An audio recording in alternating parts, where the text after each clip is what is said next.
where when you're out here to the side and you bend that head, you can bend the head and then the horns collapse. So that's something that we've tried to do, different with this machine. But the number one thing that we try to design is that when there are 4 things that you have to, that I feel like that you have to master in order to learn how to heal. One is you have to learn how to get in position and hold position for a series of swings before you throw your rope.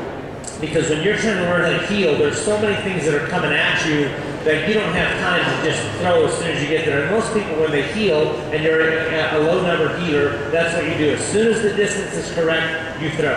The second thing is you have to learn how to feel the tip of your rope. And that just comes from handling your rope and knowing when to let go. Because the secret of the delivery is letting go of your rope when the tip of the rope is going in the direction you want it to go in before you open your hand. So that's feeling your tip. Third thing is learning how to back your horse off. As you deliver when you heal, your horse has got to back off. Because if your horse if he's still moving at the same speed as the steer when you deliver, it'll drive your tip into the ground or your loop will go in and it'll fall forward. And the fourth thing is timing. And I have almost given up on teaching timing at roping schools. I describe it like, I got in trouble one time, a guy said, you don't teach timing at schools.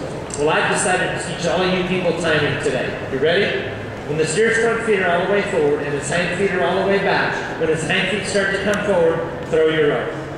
Feel better? I'm glad we cleared that up. Easy to talk about, extremely difficult to do. So then when you're teaching people at roping school, and you're roping a sled, and I think sleds are fantastic. I learned how to rope on a sled that my dad made out of a hot water heater that we pulled behind a 56 ship.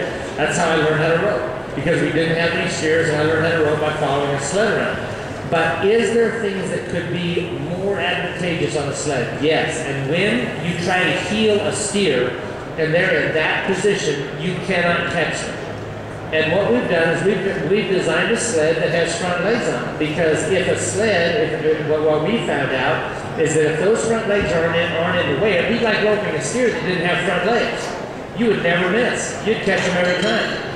So we've come up with a sled that's more difficult to catch. When you're out of time, we don't believe that you should be rewarded for throwing out of time. When those hind feet are all the way forward, you should not be able to catch. And there's got to be something that blocks you, because on a steer there is. You know immediately that you're out of time because you miss every time. So that's what we've done here with this sled. We put it to where when you're out of time, you are going to miss. When I learned the rope, I was about 17, 18 years old. A friend of mine gave me a little goat, and we would stake this goat out on about a 15-foot rope and get a little cotton rope